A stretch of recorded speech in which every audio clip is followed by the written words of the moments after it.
So, as someone who makes a non-zero portion of her living talking about anime and manga on the internet, it can often feel like more of a risk than it's worth to take a chance on something that doesn't have a built-in audience. At this point, just about every piece of art I consume is for a video in some way, shape, or form, and more obscure works just don't perform as well. However, I recently stumbled across a manga I'd never heard of that caught my eye. From what I gleaned from a single machine-translated tweet, it had a cute premise, so I figured I'd give it a shot. Sure, it seemed maybe a little fan-servicey, but that kind of thing doesn't really bother me. Why not make it a winding down before bed each night read? Ookumo-chan Flashback is the story of Suzuki Minoru, a first-year high school student, and his single mom, the acclaimed mangaka Okumo Aya. Minoru, upon entering high school, has started having memories from his deceased father's time as a student, onset by experiences, locations, or objects that held significance in his dad's life. Because his mom is a mangaka, the intricate backgrounds become an I Spy for second-generation otaku paraphernalia. Alum here, a tokusatsu hero there. As such, some of Minoru's flashbacks are the result of coming into contact with media his mom and dad grew up with. In this regard, it's in part a story about how cultural artifacts can be a powerful way of passing down memories between generations and connecting to relatives who aren't with us anymore. It's cute.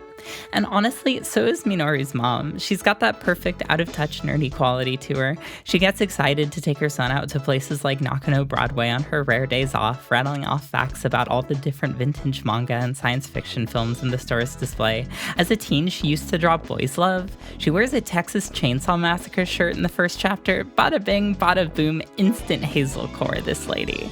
It's hard to point to many manga that focus heavily on women in their 30s, let alone ones that are allowed to express investment in subcultures, so her presence in the series is really refreshing. And yeah, the manga's author clearly has priorities set on certain aspects of Aya's appeal, but so be it, whatever, we're all adults here, hopefully. Of course, a cast of two seldom a serialized manga makes, so we're also introduced to many of Minoru's schoolmates at the manga club where Minoru's mom and dad initially fostered a relationship some 20 years ago. A few club members are huge fans of Okumo's work, so, of course, Minoru keeps it tightly under wraps that that's his mom. Okumo is just Aya's pen name. She took Minoru's dad's last name, Suzuki, when the two married, so initially nobody suspects a thing. Okumo's biggest fan is, coincidentally, also Minoru's closest friend from this group, Ninomiya Hajime, an androgynous girl who pushes Minoru to join the club and get into reading manga. As expected, the two develop a slow burn, will they won't they romance complicated by one major factor.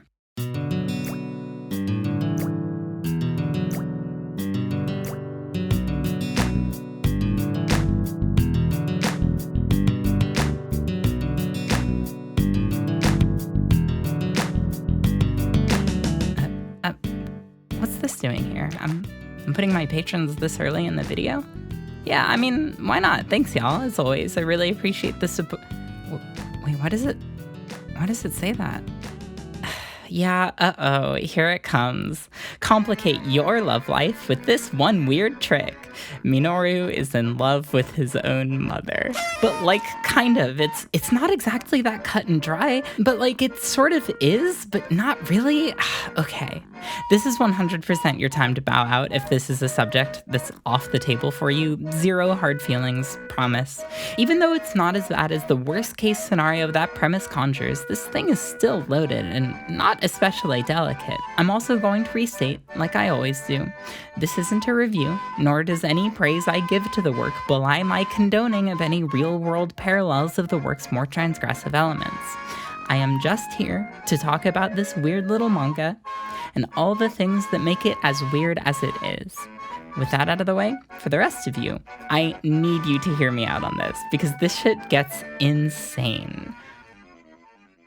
Of course, ookumo-chan Flashback doesn't play its cards close to the chest until some grand reveal. This is the conceit from the very beginning. However, my interest in the series went from, I love this mom, she's so cute. The setup for the fan service is pretty dodgy, but I've seen worse. Surely the edible undertones will stay undertones to, oh my god, I think he might actually fuck his mom. I have to know if he fucks his mom. within just the first few chapters. What you need to know about me is that I am a purveyor of the dankest, slimiest fictional sleaze. You'll never catch me gawking at a car wreck on the side of the road. I don't like true crime at all, but my morbid curiosity about and tolerance for the abyssal depths of the human imagination time and time again takes me to truly inexplicable ends. As such, this, a light-hearted tale about a boy who, plagued by the memories of his father's romantic exploits, develops confusedly romantic feelings for his own mother, this is child's play to me, and as such, I trudged on. The dots are most certainly connected in your mind already, dear viewer, but I'm going to construct the full image of Minoru's mommy complex for you, as the manga defines it. Because Minoru is having visions of his mom through his dad's eyes, and because the series frames this as a mysterious phenomenon, you at first get the feeling that Minoru is possessed by his father's spirit, or that his father's feelings are influencing his. This makes a good bit of sense, right? It smooths over some of that initial, oh god, oh fuck, I gotta get out of here impulse you get while reading. Plus, Minoru doesn't know right away that these visions are of his mom. In these first flashbacks, his mom is just some cute girl his age. It's like Back to the Future, I think. I haven't seen Back to the Future. This is further delineated in how Minoru goes on to refer to the girl in these flashbacks as Ookumo-chan, whereas he calls his present-day mom, Mom. But as Minoru gets closer to Ninomai, a lot of his flashbacks are instigated by moments the duo share. And a lot of the time, his first thought is, wow, I liked doing that with my mom more than I liked it with Ninomai. Which is probably at least in part because Minoru has so much difficulty accepting his feelings for Ninomai, right? It might be easier for him to rationalize this by saying, well, yeah, I like spending time with my mom because she's my mom and I love my mom. But with any other real girl my age, people might think we're dating. That's a commitment. But Minoru has, according to Aya, always been a mom-con, even before his dad died, as evidenced by several scenes from his youth that, in isolation, would probably just be normal little boy stuff, but woven together and framed within the rest of the series are painted in a different light. This would explain why, every now and again, Minoru has a Freudian slip when talking to or about Ninomai, calling her mom. If this were his ghost dad's influence, he would have slipped up and said Okumo or Aya. The manga never fully follows up on this thread, nor does it ever follow up on a scene from when Minoru was 10, where Aya and her editor Umi briefly see him as his own father. And god damn it, at a certain point, I started to realize the manga wasn't dropping clues about the mystery behind Minoru's flashbacks. No, it was painting a very full and earnestly nuanced picture of the cocktail of grief, growth, and loss the Suzukis experienced at this multiplicitously formative time, through all the small, often contradictory forms they take. The most uncomfortable form of which being that Aya doesn't really discourage Minoru's behavior, occasionally commenting on how much Minoru looks like his father, prioritizing him over romantic prospects. I will say this. For as fanservice heavy and fucking weird as this series can be, nothing explicitly sexual or romantic ever happens between Minoru and his mom. I know, the bar is too low. Funnily, I feel like you can pinpoint the exact moment an editor must have said, yeah, okay, this ass stuff is fine and all, but you really need to plus up everyone's cup sizes. The tits should always be the main attraction.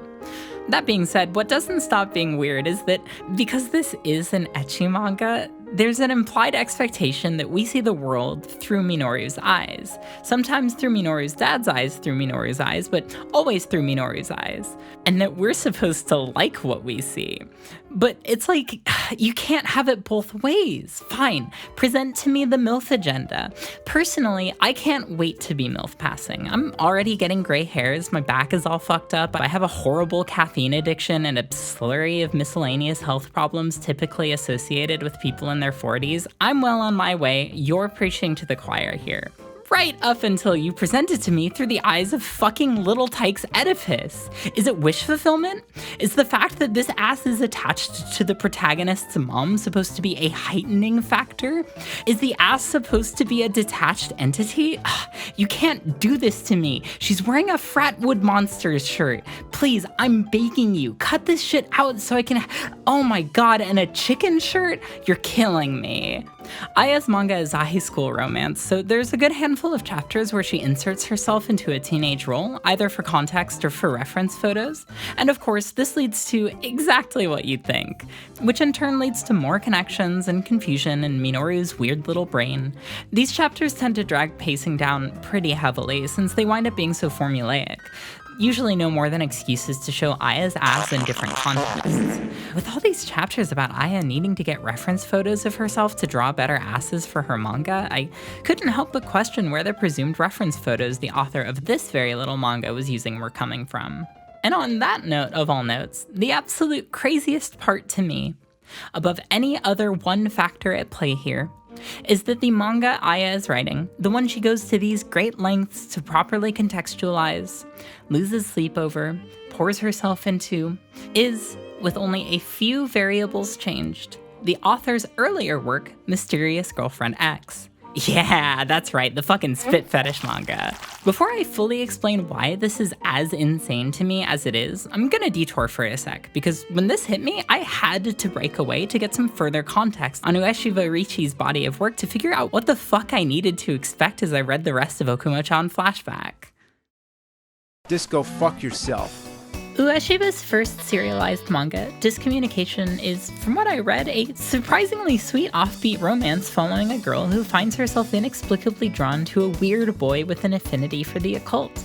I only read the first volume, that's all I could find on Manga website. But I really enjoyed it. Very simple, very early 90s characters and ultra-detailed environments is a style I will never get enough of. And Matsubue's house, an abandoned building overflowing with ceremonial objects and folkloric paraphernalia, makes for the platonic ideal. See, Matsubue isn't just interested in the occult, he's on some full-blown ritual-practicing, hex-placing, witchcrafting shit. These behaviors mark the rhythm of the series, with many of the chapters culminating in ambiguously non-secular experiments he drags his girlfriend into. Usually, these are to show her a variety of lofty, metaphysical out-of-body sensations. In this, discommunication is undeniably jarring, but deliberately so. Matsubue tastes Togawa's tears and asks to clean her ears in the first few pages, and given this guy's other works, I was preparing to draft a Totally Spies-style fetish compendium. Those 100% come off as deeply perverse, until you think about it. Then it's sure, Matsubue plays it off yeah, I'm just curious about the sensation, but these things, even the supernatural happenings, are often very caring and intimate in nature. This is reflected too in an early chapter where Togawa reconnects with a middle school crush, which highlights how nice it is that Matsubue accepts her for who she is unquestioningly. That, though unconventional, their relationship is mutual. Like I said, this is based off the first volume. From what I could glean though, it seems unfortunately, the series goes completely off the rails at a certain point, because the sequel series, Discommunication Spirit World, opens with a schoolgirl transforming herself into a lingerie-clad adult to kiss Matsubue, only for him to turn into a fucking Beetlejuice gag to stop her, which, if that sounds weird...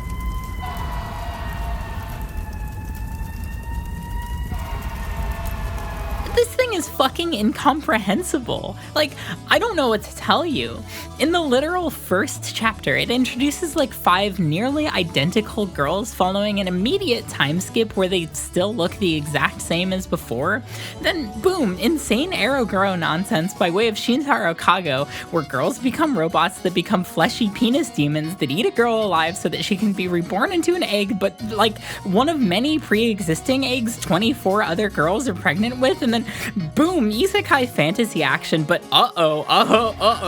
that girl everyone is pregnant with is actually a boy, and that's why everyone in their all-girls school wants some of that. And I keep having to remind myself, this is a sequel to Discommunication, a loose one, but this is part of the same universe as the series that used its supernatural elements primarily to depict the tightening of a bond between two lovers. 100 years from now, this is going to be the next Louis Wayne cat painting situation where people willingly reassemble the guy's body of work to show how it charted his alleged descent into insanity. I still see this misconception go around, but this spread of Wayne's paintings are not chronological like clickbait articles want you to believe. These were from all over the place in Wayne's career. They don't depict an increasingly fractured psyche or whatever. Yes, he battled with mental illness his whole life, but dude just liked cats and his dad worked as an embroiderer.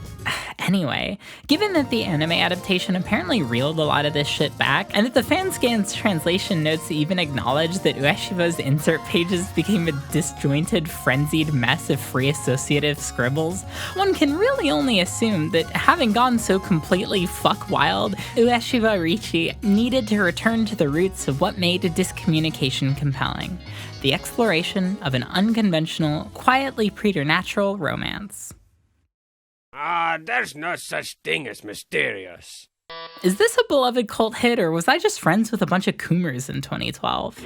Either way, god damn it, just like Discommunication, I liked what I read of this one too. I'll be upfront and say I skimmed around pretty heavily. I read the first few chapters, a handful of miscellaneous chapters in the middle, and the last few, so these are not the opinions of a fully informed woman. But yeah, I don't know. I thought it was cute. For those not in the know, this manga's premise is that, yes, our protagonist Tsubaki gets addicted to the saliva of the weird girl in class, Urabe, and the two start dating. Thusly, hijinks ensue.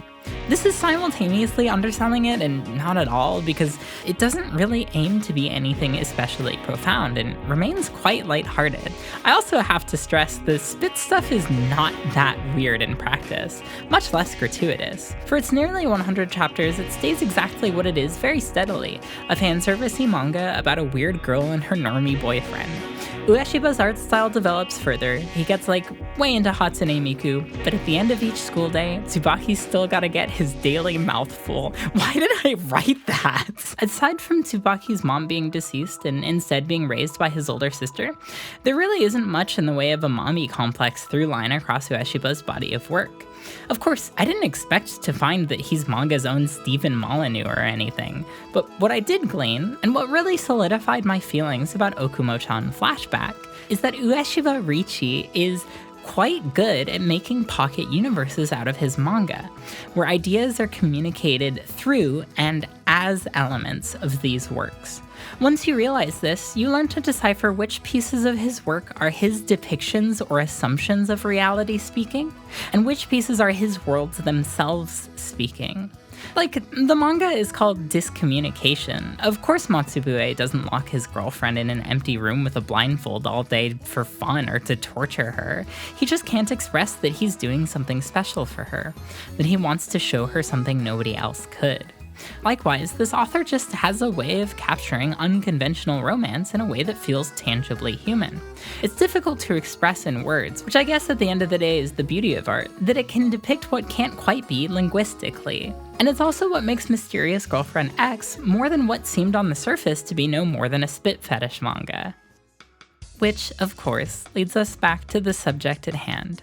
The Mysterious Girlfriend X mangaka's manga about a mangaka writing Mysterious Girlfriend X whose son is dubiously in love with her. The series even lampshades the fact that Minoru and Tsubaki look so similar by revealing that Aya based her protagonist off of her deceased husband. Yes, Ueshiba has made it nearly a trait of his work to link his manga, if even loosely, but this connection, in my eyes, goes far beyond mere self-reference. With how much he speaks through Aya about what it's like to be a mangaka in such genuinely beautiful detail, this aspect is the cipher key, and it's what makes this manga so compelling to me. If Okumo-chan Flashback were merely momcon wish fulfillment, I don't think the author would project so much of his experiences into the mommy. Plus, wouldn't you expect to see more instances of Aya babysitting or otherwise nurturing Minoru? To my recollection, there's not a single chapter where Minoru gets sick and needs taken care of. Minoru and Aya are far more equal, helping one another and taking charge of household chores when the other is too busy or tired. In the earlier portions of the manga, chapters start out with summaries that ever so boldly declare that Minoru is straight up in love with his mom, but these taper off as Ninomiya becomes more of a consistent player in the story. When Minoru begins to observe traits he likes about his mom in Ninomiya, you think, okay, right, the solution to any good Oedipus complex is so often to seek out a partner who mirrors your mom in as many ways as possible. Yeah, I've been in bands with dudes like that before. However, as things progress, Minoru makes a conscious decision to distinguish his feelings for Ninomiya, as well as his relationship to her, from that of his dad's to Okumo. With this in mind, the work is far more about Minoru curbing his unhealthy relationship with his mom to the betterment of all of his interpersonal relationships. As though all along, these flashbacks and impulses have been intruding upon his ability to have a normal, happy, healthy high school experience. Furthermore, once again, Minoru and Ninomiya are equals. They're their own people, and they both come to their own conclusions about one another independently. Fuck, in this regard, Oyasumi Punpun is more mommy-girlfriend wish fulfillment. You tell me if that says more about Okumo or Punpun. As it gradually shows more of its hand, this manga shockingly reveals that it has less to do with Minoru securing a relationship that will mimic that of his own mother, and more to do with, to go back to one of my earliest points about the series, generational cycles as a whole. In the home stretch, a trio of kids are introduced that look very similar to Okumo Suzuki and their fellow former classmate Yamada, as members of the manga club, becoming a brief glimpse at what a true generational replica of their dynamic looks like. The truly serendipitous ways in which Ninomiya is a key player in Minoru's flashbacks gradually becomes less about connecting her to Okumo, and more about slowly making Minoru's feelings about her more apparent to himself. Like, if Minoru is with Ninomiya and has a flashback to a moment between his parents, who obviously were in love and got married and had a kid, the guy has to confront that romance underscores his view of Ninomiya. Don't get me wrong, this thing is still way too Oedipal for its own good, far beyond my willingness to so much as even jokingly recommend it to someone. But again, this thing is fascinating to me in much the same way a dissected frog is to a 10th grade biology student. And it really illustrates how much art of this breed needs to be taken within its own world in order to see the real value that lies within it. For me, that value resides in its last 15 or so chapters especially. That's around the point where its most significant pacing problems and its dodgiest moments dissipate, and it becomes a mostly unencumbered romance-fueled coming-of-age story. This is kicked off by Ninomiya, who herself is an aspiring mangaka, becoming Aya's assistant in the midst of a particularly bad pre-deadline crunch. Minoru deciding to come clean about who his mom is in order to mutually help both Ninomiya and Aya, despite knowing that this could fundamentally change the steady friendship he and Ninomiya have, is quite touching, and it becomes a major turning point. From here, the trio become a unit, with each filling their own role, and their individual relationships growing more distinguished from one another. Aya and Ninomiya's relationship is particularly cute. You can see that Aya admires Ninomiya's talent and proactivity at her young age. Meanwhile, Ninomiya grows healthily less starstruck with her favorite mangaka, instead seeing her as a mentor and as a friend. Minoru and Ninomiya are a hell of a duo, I can't overstate that. It's not super common you see a story like this feature a love interest who looks nearly exactly as boyish as the protagonist. And beyond aesthetics, the blossoming of their relationship usurped the more alarming will they won't they as the main reason I was sticking with the manga.